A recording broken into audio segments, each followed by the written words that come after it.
everybody. Welcome to Masterpiece Theater. Daniel, you're going to do that today? Yeah. Welcome to Masterpiece Theater.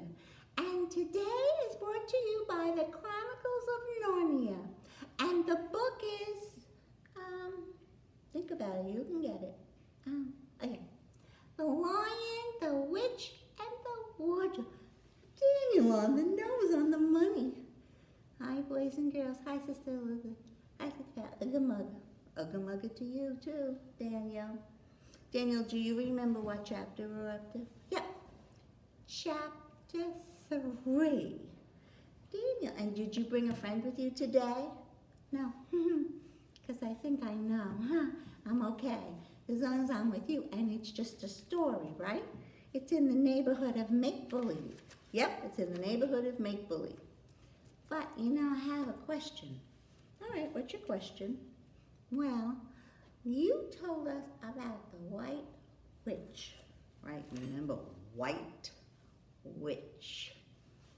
Yeah, well, and you said in the story, she always makes it winter, and she's not very nice. No, Daniel, she's not nice at all. How come she's not nice, Sister Pat? Well, Daniel, the White Witch is a bully. And you know what a bully is. I don't like bullies. No, nobody likes bullies. Because they're mean. Maybe they fight with you. Or they say things that aren't very nice. But why do people do that? Well, they do that because they're afraid. They're afraid to be themselves. They're afraid people won't like them. Oh, that's so sad. Yes, I feel sad for the White Witch, and I feel sad for bullies. But you know what, Daniel? The problem is she never went to Dylan. She didn't know how to be a family of friend. Oh, gee. Oh, well. Can we go on now? Yes, okay. So you settle down here, and let's go to chapter 3 of The Lion, the Witch, and the Wardrobe. Edmund and the Wardrobe. Now, you remember, the last time we spoke, Lucy went into the wardrobe and she went over by the lamppost, remember? And it was snowing there when she went through the closet. And over here, she met Mr. Tumnus. Mr. Tumnus is the fawn. And they are in the land of Narnia. Now, Narnia is a make-believe land. And here's the map of England. This is where they were living. And they went through the wardrobe. And they got to Narnia. Okay? But Narnia is in the neighborhood of make-believe. Now, Mr. Tumnus, Lucy thought he was so nice. And invited her to his cave for tea. And then he told her the sad truth. That he was supposed to take any boy or girl to the White Witch, because the White Witch didn't want anyone to be the queen but herself. But Mr. Tumnus said, you can leave, Lucy, but let's go the secret way so the White Witch will not know. So Lucy went back to the wardrobe. She always left the door open. When you go in the closet or the wardrobe, always leave the door open. And she got back home. Let's find out what happened. Chapter 3, Edmund and the Wardrobe. Now, Edmund is her brother. Lucy ran out of into the empty room, and there she found the other 3. It's all right, she said. It's all right, don't worry, I've come back. What on earth are you talking about, Lucy? Said Susan. Why, said Lucy in excitement, haven't you all seen something wonderful? You have to know this wonderful place that I have been to. So you've been hiding, have you? Said Peter. Poor old Lou, hiding and nobody even noticed. You have to hide longer than that if you want people to start looking for you. But I've been away for hours and hours, said Lucy. The others all looked at one another. Batty, said Edmund, which is not a nice thing to say, you know. Quite batty. What do you mean, Lou? Lou was her nickname. Lou asked Peter. What I said, answered Lucy. It was just after breakfast when I went into the wardrobe, and I've been away for hours and hours, and I had tea, and all sorts of things happened. Don't be silly, Lucy, said Susan, her sister. We've only just came out of the room a moment ago, and you were there then. She's not being silly at all, said Peter. She's just making the story up for fun. Aren't you, Lou? And why shouldn't she? No, Peter, I am not, Lucy said. It's a magic wardrobe. There's a wood inside, and it's snowing, and there's a fawn and a witch, and it's called Narnia. Come on with me, come and see. The others didn't know what to think, but Lucy was so excited they all went back into her room. She rushed ahead of them. She flung open the doors of the wardrobes, and she said, now go in, see for yourselves. Why, you silly goose, said Susan, putting her head inside and pulling the coats apart. It's just an ordinary wardrobe. Look, there's a back to it. Then everybody looked in and pulled the coats apart. And there they saw, and Lucy saw. What, she said? It's just an ordinary wardrobe. There's no woods and there's no snow, only the back of the wardrobe with hangers and hooks. Peter went in and he rapped his knuckles against the back of the wardrobe. Oh, that was a good one, Lucy. That's a good trick you played on us, he said as he came out again. And we all believed you. I must admit, I half believed it myself. But it wasn't a joke at all, said Lucy, really and truly. It was all different a moment ago. Honestly, I promise it was. Come on, Lou, said Peter. That's going a bit too far. You've had your joke now. Now, you'd better stop. That's enough is enough. Lucy grew very red in the face, and she tried to say something, but she just couldn't. She was so upset, she burst into tears. For the next few days, she was miserable. She could have made it up quite easily and told the others, oh yes, it was just a story. But Lucy was a very truthful girl, and she knew she was right. And she said she could not tell a lie. The others who thought she was telling a lie thought she was silly too, and that made her very unhappy. Her two older brothers and sisters didn't mean to do it, but Edmund could be spiteful. He could do naughty things, and on this occasion, he was feeling very naughty. He sneered at Lucy, and he kept asking her, ha, Lucy, have you found any other countries in the house?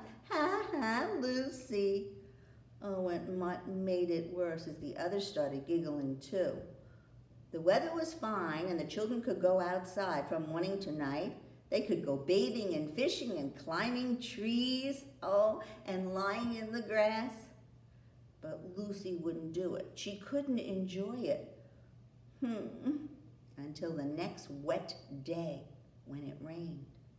That day, when it came to the afternoon and there was no sign of a break in the weather, the children decided to play hide-and-go-seek. Susan was it, and as soon as the others scattered to hide, Lucy went into the room where the wardrobe was. She did not mean to hide in the wardrobe because she knew the others would be talking about her, but she did want to have one more look inside. By this time, Lucy was beginning to wonder, maybe I just dreamt about Narnia. Maybe it's not real, and the fawn was a dream too.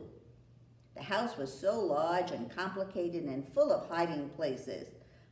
She would have time to look into the wardrobe and hide, and no one would look for her. But as soon as she reached it, she heard steps in the passageway, the hallway outside. And then there was nothing for her to do but jump into the wardrobe and hold the door, but not all the way closed behind her. Just she wanted to look out to see what it was. And she wanted to find out, was that wardrobe really magical?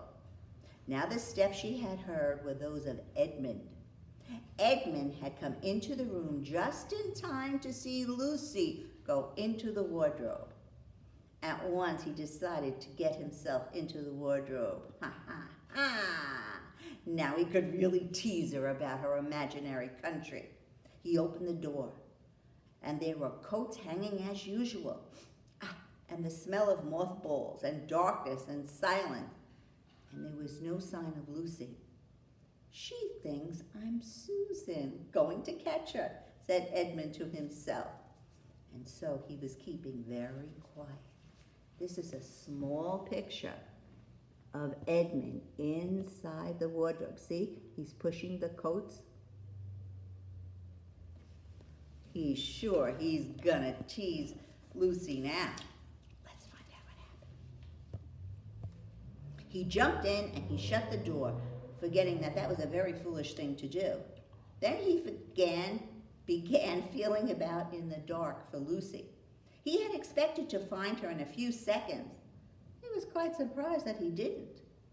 He decided to open the door again and let some light into the wardrobe, a very good thing to do. But he could not find the door either.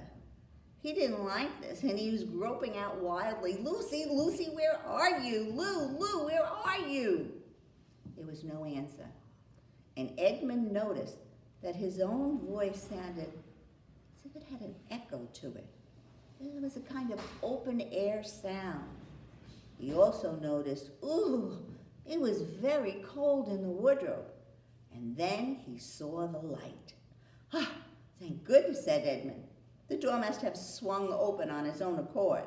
He forgot all about Lucy, and he went toward the light. Then, instead, he found himself stepping out into the shadow of some thick trees, fir trees, into an open place in the middle of the wood. Can you guess where he is? Yeah, you're right. He's in Narnia. There was a crisp, dry snow under his feet, and the snow was lying on the branches of the trees. Overhead, there was a pale blue sky, the kind of sky that you see on a winter's day. Straight ahead of him, he saw between the tree trunks the sun. It was just rising. It was very red and clear. Everything was perfectly still, as if he were the only living creature in the country. There was not even a robin or a squirrel among the trees, as far as the wood could stretch in every direction. He shivered. He was very cold. He now remembered that he had been looking for Lucy, and also how mean he had been to Lucy about teasing her about her imaginary country. He thought she must be someplace close by, so he shouted, Lucy, Lucy, I'm here too. Come on, it's me, it's Edmund. But there was no answer. She's angry at all of the things I've said to her, thought Edmund. And though he did not like to admit that he was wrong, he really was. He was cold and he shouted again. I say, Lou, I am sorry. I believe you now. Come on, that's enough. It's only me. Come on out. Let's make some peace. Still no answer. Just like a girl, Edmund said to himself. I want to apologize and she won't listen to me. He looked all around again and decided he didn't like this place much. And he decided it's time for me to go home. When he heard far off in the wood a sound of bells, he listened, and the bells seemed to come closer and closer. And then he saw a sleigh, and it was drawn by 2 reindeer. The reindeer were about the size of ponies, and their hair was so white, even whiter than Sister Pat, and like the White Witch. The harness was leather, and it was red. And it was covered with bells. On the sleigh, driving the reindeer, was a dwarf who was only about 3 feet high, shorter than you folks when he was standing. He was dressed in polar bear's fur, and on his head there was a red hood with a long gold tassel. hanging down from its point. His huge beard covered his knees, and it was like a little rug that kept him warm. But behind him was a much bigger seat, and in the middle of the sleigh was a very different person. A great lady, taller than any woman Edmund had ever seen. She was also covered in white fur up to her throat, and she held a long, straight golden wand in her hand, and she had a golden crown on her head, and her face was white, not pale, but white like the snow or a piece of paper or sugar icing. Wow. She didn't look nice at all. She looked very stern. She looked mean. Here is her picture.